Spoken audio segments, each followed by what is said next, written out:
What's good, Heat Nation? Listen, I'll tell you what, I'm feeling good. I've seen a lot of chatter on the timeline talking about, oh, how are you almost losing to the Pistons? Listen, this may sound funny, but the Pistons are a good team. Yeah, they have a lot of losses, and they're actually not the worst team in the NBA right now. The Wizards are somehow have a worse record than them. But if you've been watching the Pistons, which I'm sure you haven't, but I've been keeping tuned for the rest of y'all. They've been losing a lot, yes, but a lot of those games have been very, very close. It's not like they're getting blown out on every single night.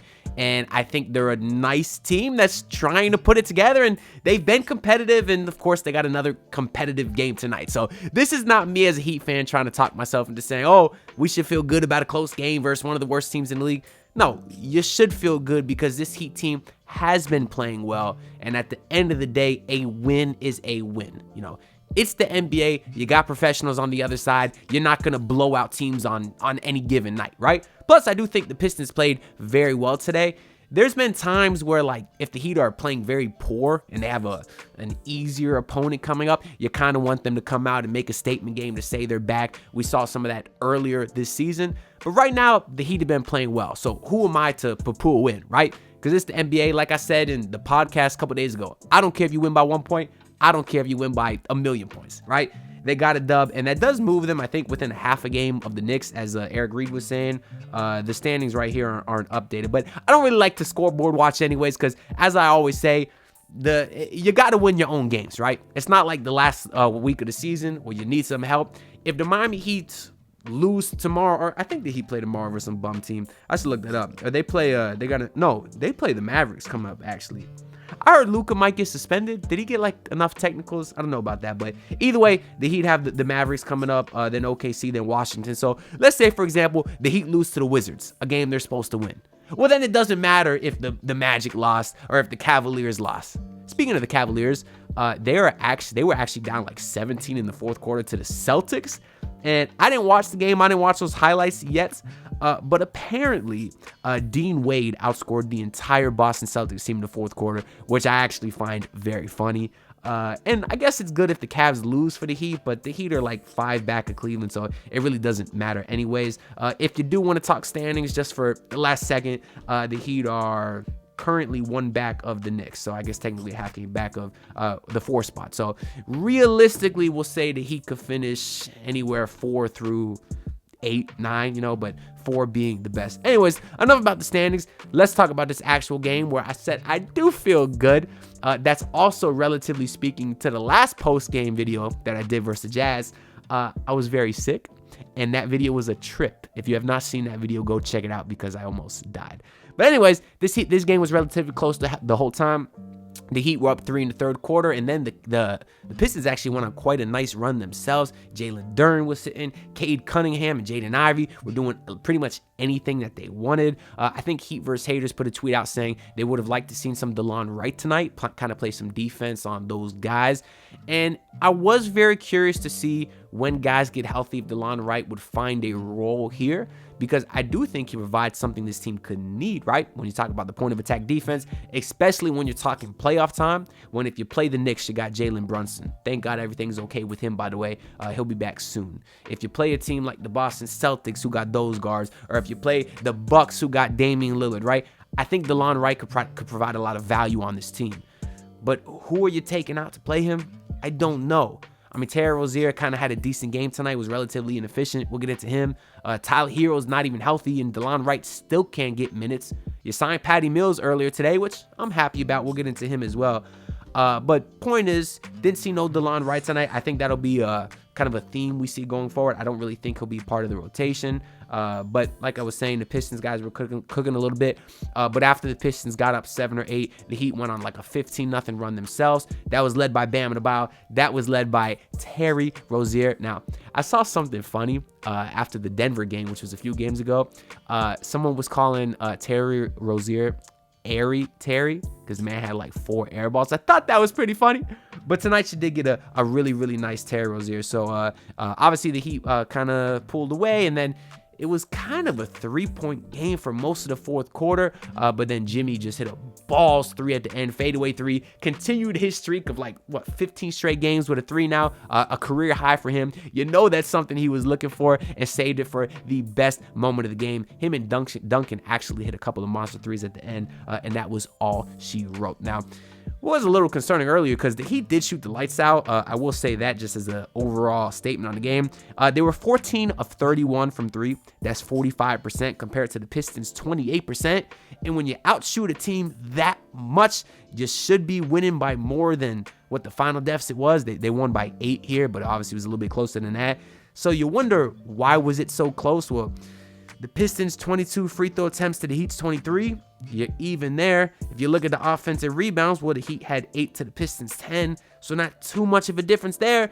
And then the Pistons actually held on to the ball pretty well. They had 10 turnovers to Miami's 9.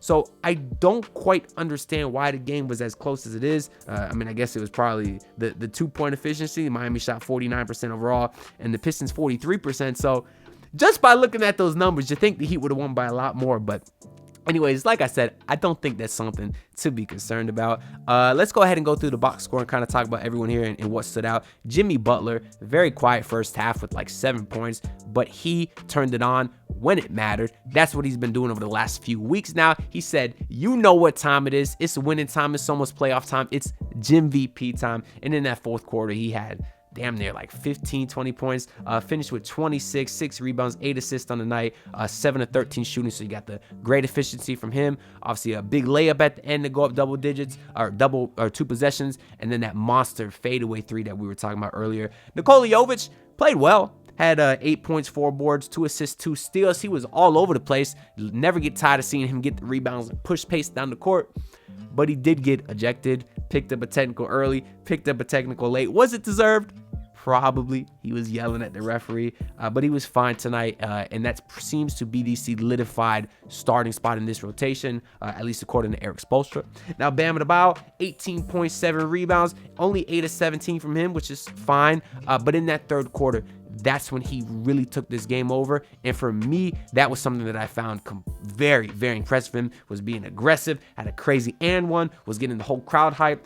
So he had a great game tonight as well, as did Duncan Robinson. The man had 18 points himself, 4 and 9 from 3. Nice to see Duncan get back on track after a couple quiet games himself. But the play of the game was he did the little the professor behind the back move on, I forget who. That was tough to get done by a white boy, a shooter nonetheless.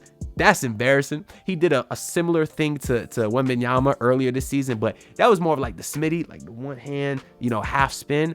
This was the full on, the professor, the behind the back move there into the reverse layup. Beautiful move by Duncan Robinson. And Terry Rozier, you love the 17 points, you love the 7 assists.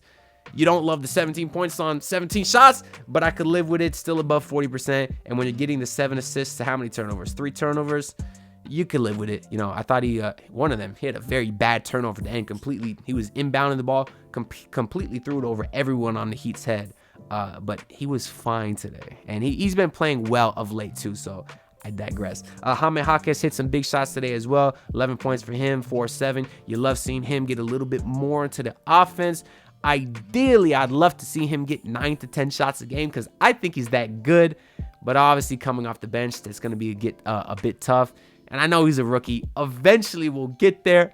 But that's my boy, so I can't wait too much longer, man. And Caleb Martin was phenomenal. 15.6 rebounds. He did actually twist his ankle earlier in the game, was walking back and stepped on a cameraman, but he came back into the game. So thank God he's fine, because it seems like he can't catch a break. It seems like every time he starts playing well, he either messed up a hand or messed up an ankle or an arm or something like that.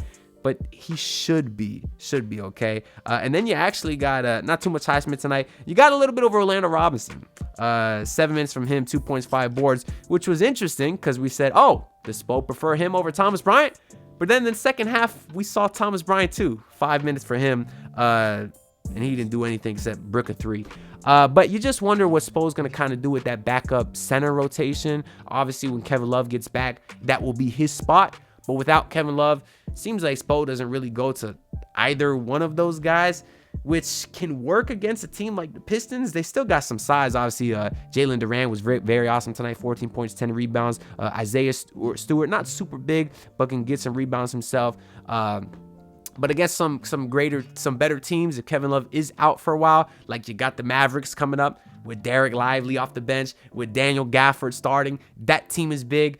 I wonder if you're going to see some more minutes from Orlando Robinson or Thomas Bryant, but that'll be seen going forward into the next game. Speaking of the Pistons here, well, what else we got here? I want to talk about Cade Cunningham, 23 points, 8 rebounds. He's obviously an amazing player and is continuing what's a pretty great season for him. But the guy that I want to shine some light on here is Simone Fontecchio, the leading scorer for the Pistons, or actually he had one less point than Cade. 22 points for him, 5 of 12 from 3. If y'all remember Simone Fontecchio, he's the dude that he played for Utah last year. He lit Miami the hell up. Had like 17 second quarter points, immediately made a great case for a Hall of Fame random scrub heat killer. So the fact that he's out here hooping on us again, that's building his resume on that random scrub heat killer list. So I will not forget your name, Simone Fontecchio. Don't forget it either, Heat fans. But that's pretty much all I got to say about the game. I do want to talk about Patty Mills for a second. I posted a video earlier today. I was at work when the news dropped, so I had to do a car video, give my instant reaction out to y'all. It's a move that I like for the reasons as I said in the video. Go check it out. But essentially, championship pedigree, great locker room guy, high IQ, low mistake guy. I don't feel like you can go wrong with him. That's why I like the move. But a lot of Heat fans were like, oh, you need some size. You should have got some size instead of him. Why are you getting another guard? Is he even going to play? No, he's not going to play. And there's an expectation from a lot of Heat fans that somehow you're going to get a guy last minute in the buyout market that can contribute. That's not the case. Everyone that says they want a big, what big do you want? I've heard DeMarcus Cousins. Listen, DeMarcus Cousins was on a terrible Lakers team, or at least with terrible size a couple years ago. He couldn't even get in the rotation. He's over there playing in Taiwan, and as much as I love Boogie, if he was that good, trust me, a team would sign him. There must be something that all these other teams don't know, which is why he's playing overseas and not in the United States. So I don't think he's a viable option. And outside of him, who else do you want? You really, it'd be another Dwayne Dedmon or Cody Zeller, who all of us Heat fans hate anyways. So instead of getting some bum guy who's big just because he's big, I'd rather get Patty Mills, who we know is obviously invaluable in the locker room, but if he has to play, he's still a very good player. High assist, low turnover, phenomenal three-point shooter, and for a last-minute buyout guy, you can't get much better than that. But that's all I got to say for this video. So make sure to like if you enjoyed and subscribe as I'm on the road to 5K. We're a little bit of ways away, but if everyone watching this does subscribe, then I'll get there a lot quicker. I'll see y'all after the Mavericks game in 2 days on Thursday. So peace out. Look, pull up in your city tryna get that dead face. Do it on my own, I don't need no dead weight.